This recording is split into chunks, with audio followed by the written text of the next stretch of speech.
Have you ever permanently stopped talking to an immediate family member? What happened? I haven't really cut off anybody, but I have stopped engaging with my parents and my brother. I don't talk to them anymore unless they talk to me first, which isn't too often, so I guess it's semi-permanent? My parents, because they were constantly in my wife and I's business, where are our grandkids? And even demanded we give them their favorite kid, my oldest son, to stay with them permanently, since they're lonely and I'll still have 2 kids left. And I stopped talking to my brother after bailing him out of trouble time and again only for him to quit his job on bad terms, refuse to find another one, and then buy 3 Xbox One X's whilst unemployed. I fully expect him to come begging for a place to live when he gets evicted for failing to pay rent in about a month's time, and I'm going to kick him out onto the street. It's probably going to be the hardest thing I'll ever have to do to another human being, but I can't keep fixing his life only for him to wreck it again. My mom has 5 siblings, but I thought she had 4 siblings until I was about 8 or 9 years old. She actually has a sister that nobody talks to anymore. I think my grandparents occasionally email her, but they all cut the sister out of their lives because she got heavily into drugs. My mom never specified, but I suspect it was meth or heroin. She started stealing from family members too. I think that more was going on, but I never ask about her. I know my grandparents spent a lot of money trying to rehabilitate her, but it never seemed to help. I've met her twice. The first time was when I was 8 or 9 and my mom decided to extend an olive branch and invite her to Easter dinner. I vividly remember my mom telling me to go into my room and hide my Powerpuff Girl wallet. It didn't occur to me until I was much older how messed up it was that I had to hide my wallet from my own aunt. I learned later that my mom caught my aunt trying to steal her sterling silver candlesticks and several pieces of silverware. So, I did not see my aunt again until my grandparents invited her to Christmas when I was around 14 or 15. All of the siblings were furious at my grandparents and I remember it being extremely tense. It had been so long since I saw my aunt that it was surreal seeing her walk through the door. She looked so much like my mom it kind of stung in a weird way. It's hard to describe it because she looked like family but didn't feel like family, and my brain just couldn't comprehend the situation at the time. When I saw her the second time, she seemed to be in a better place and had a boyfriend with her. I think they might have gotten married, but I can't remember. She lives on the other side of the country now and I haven't seen her since. I do remember a few years ago that my mom found out my aunt was trying to become a foster parent and I think she might have called the appropriate authorities and told them about my aunt's drug problems. My mom never talks about her sister. It's really sad. I can't imagine loving someone and growing up with someone and sharing a life with them only to become strangers. From what little I've heard of my aunt, she was supposedly extremely funny and had lots of friends. The only stories I ever hear about her are from when she was in high school. I think she might have acted in some plays too. That's about it. TLDR. My mom has a sister I've only met twice. She's a drug addict who steals from her family. It's odd and sad. Not permanent, but 10 years was a long time. I am the oldest of 3 sisters. Dad left and mom went on to abusive relationships and drugs. She was a homeless prostitute for a while when we were kids. We moved in with our grandmother. The mom relationship was easy to cut, she wasn't there. The trouble I had was with my youngest sister. Let's call her Jane. She didn't remember my dad at all, and had very few memories of our mom. I did the best I could with my sisters, being a kid myself, but Jane wanted a normal life that we couldn't afford. I got a job in college and started my life. The second sister had kids in her teens, and then Jane got accepted to college. She applied for what I understood to be a student loan. I had gone to community college, which I encouraged for her, but Jane wanted the full dorm life. I co-signed for a large loan, but soon found out that it was not a student loan. When I confronted her, she said that she would just take out another one each semester until she was done with school. No job, no plans to pay it back. I suggested a semester off to work between school, but she wouldn't hear any of it. I couldn't take on the payments, which were due immediately. I returned the check. I tried to explain to her why this would hurt us, and how there was a better way that didn't jeopardize us both. She was livid. She moved in with her boyfriend, who emailed me that I ruined her future. I didn't get a response when I replied and told him about the nature of the loan, and that I'd be happy to start another one with her that was a legit student loan. We had plenty of time. I really believed that she wanted more out of life than an elderly grandma and not much older, sister could provide. She threw the baby out with the bathwater when she didn't get her way. Did I handle it well?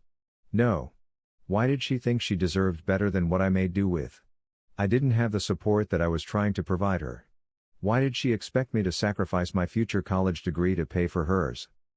I have regrets. The good news is, 10 years later, we are talking.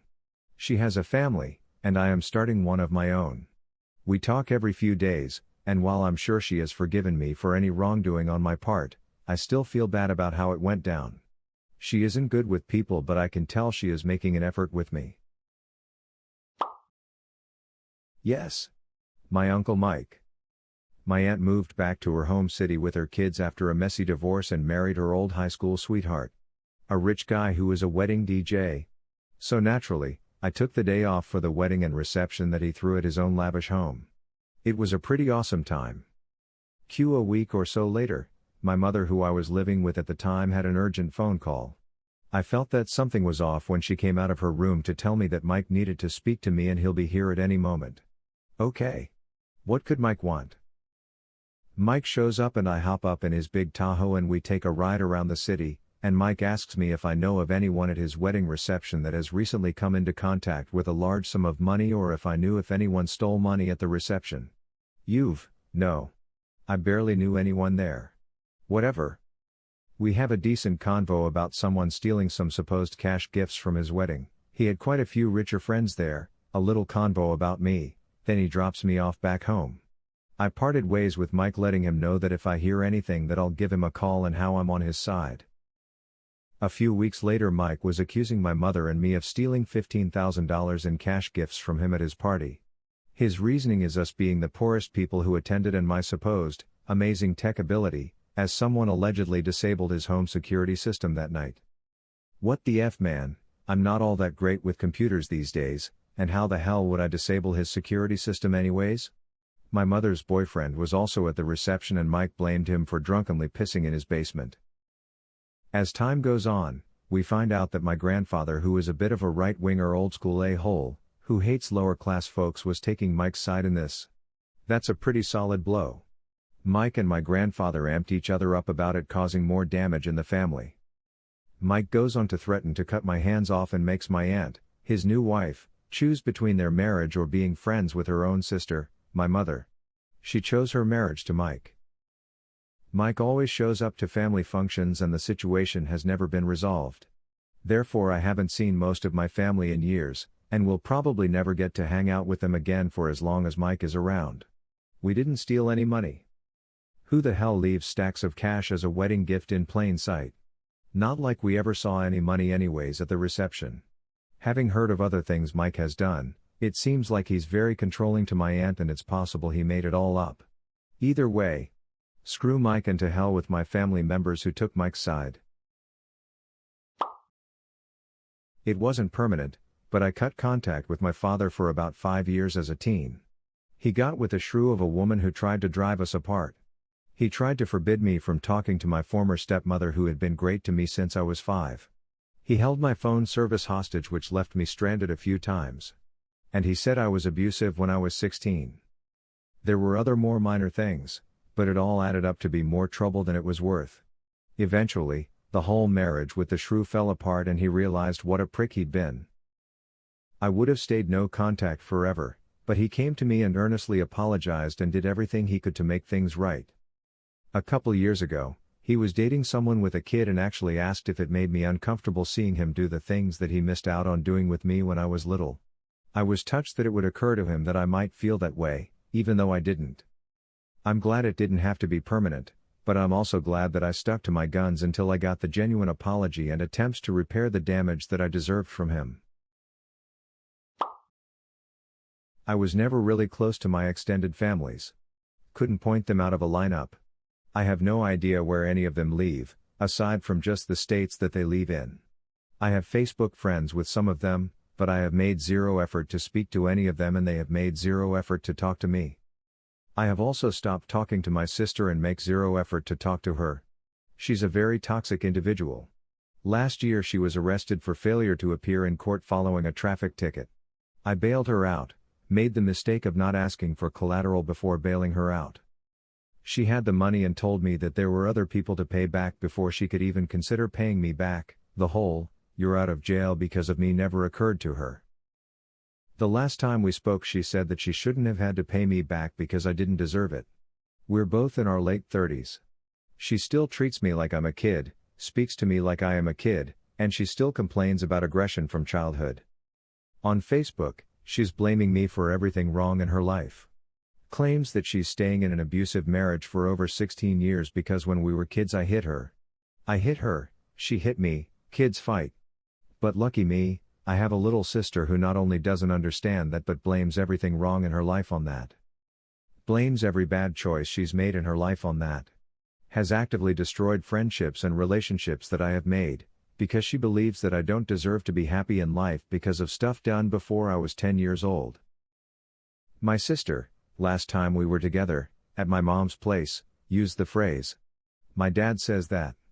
And I said, "Don't you mean, our dad, or just, your dad?" And she got angry at me, telling me that she said it right, that I shouldn't consider our parents my parents because I am just an a-hole. Until she gets the needed therapy that she needs, I'm not going to associate with her. I don't need to be blamed for stuff that happened decades ago causing her messed up life now. I don't need to have someone actively destroy every relationship that I am in or working on, because she doesn't want me to be happy or better off than she is. And the worst part is, if I even try to defend myself or tell her to shut up, then she complains to her friends, our parents, to Facebook, that I am causing stuff, that I am attacking her. Yeah. I stopped talking to my mom. She neglected me her whole life and only focused on my two older brothers who were clearly her favorite. I was always her last thought. No matter how hard I tried. I always had to beg her to pay attention to me. After moving to a different state 4 years ago and starting my life over, she stopped calling me. I would always have to make the first move. She started drinking more, hanging out with people who made bad choices, and married a guy just like the last guy she divorced. She had no structure or consistency as a human. She would post on Facebook about how much weed she smoked or how much alcohol she bought. And I came to realize I would never want my future children around someone like her. I was flying back into my hometown and had a 2-hour layover and asked her if she wanted to see me during that time. After not seeing your daughter for 3 years you'd think she would say yes. But instead, she called me a brat and told me she didn't want me to grace her with my presence. After that conversation, I completely and 100% told her I will never speak to her again. If someone is going to take my attempt at seeing them as an inconvenience for them, I don't want to be a part of that person's life. I don't care if you're my mom or a friend. I cut negative people out of my life faster than a bat out of hell. Sorry, Mom.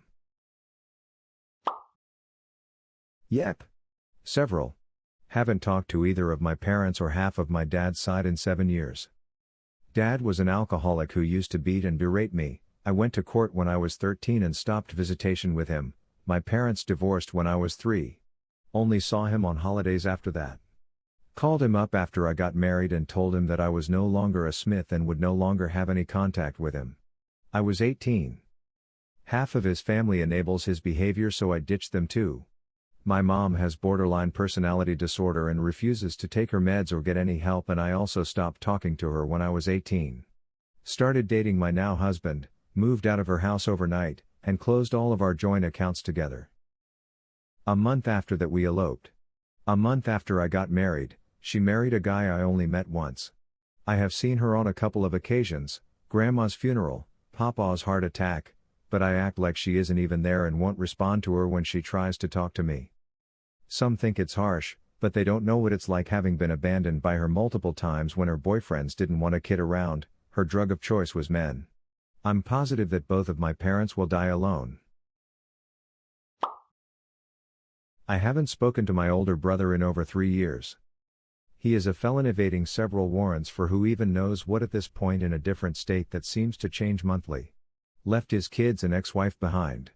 He is and has always been a master of lying. His claims to have served in the army, he alters his online age to make it appear that he would have been of age to serve during wartime. He has done a ton of research/read biographies to seem legit and tells everyone he was a sniper with a bunch of confirmed kills. Mom says he actually went to basic for like 2 weeks and was unable to cope/follow orders, so they sent him home. To be a 5-star chef who studied under some fancy French dude. To have obtained a couple of master's degrees, no one in my family can recall him ever going to college. The list really does go on. He lies about everything. He is addicted to anything he can get his hands on. Last time he was home he got a DUI in my grandma's car, and when my other big brother passed away 2 years ago, he couldn't even be bothered to show up at the funeral. So yeah, he's only tried to call twice, but I can't let that into my life. I'm old. I have one brother left. Pretty much all our adult life he treated me like crap. He borrowed money and never paid it back. He didn't come to see my mom or our other brother when they were deathly ill. Nor did he attend their funerals. About 10 years ago, he asked for part of my liver for a transplant because he had hepatitis from long ago drug use. I told him no, at my age I'm not going under the knife. Now our communication is that he texts me happy birthday and I do the same to him. That's the total extent of our communication for the past 10 years. The last time I talked to my mother was when she phoned me to say she found out about my depression and that I was on medication for it. I hid it from her because I knew she didn't like medication and doesn't believe in mental health issues. Instead of being supportive, she proceeded to tell me depression isn't real, to just grow a backbone, and that I was just feeling sorry for myself. I hung up the phone and haven't talked to her since. She still texts me from time to time and I read every one. I can't bring myself to block her number. Like you, I've dealt with chronic depression for decades, and it is very, very real. I know about lying in bed cause it hurts to get up, and how food loses its taste, and what it's like to stand in the bathroom before bed deciding whether to shower or brush teeth because I've only got the strength for one. I also have a mom who is toxic sometimes, and I have worked really hard to modify the way we communicate because she's my mom, and I love her, but she's not healthy either. 1. Thank you for choosing your self-care and health and setting a boundary with her. Taking care of yourself is the number one thing we can do to mitigate our depression. 2. When people have told me to count my blessings or bloom where I'm planted or turn my frown upside down, I've actually given one the finger, and the others I've reminded they do not understand what I'm dealing with. Good for you for not taking the BS. See number 1. 3. When my depression is really hard, it feels like I'm stuck in a deep dark hole. What helps me most is when a friend or my spouse will climb down with me, bring a figurative juice box, and remind me they may not understand but they're there. My point is that you aren't alone. I've got a juice box for you, and we'll ride it out, one episode at a time. Keep taking care of yourself. You deserve the love she is unable to give you. You deserve to take care of yourself. You deserve to feel what you feel when you feel it. You deserve to set boundaries and to have a reasonable expectation that they will be respected. The trick about healthy self-care is that when we see what should not have been, we are responsible for providing it for ourselves. I'm proud of you for taking that responsibility seriously. You're not alone in this.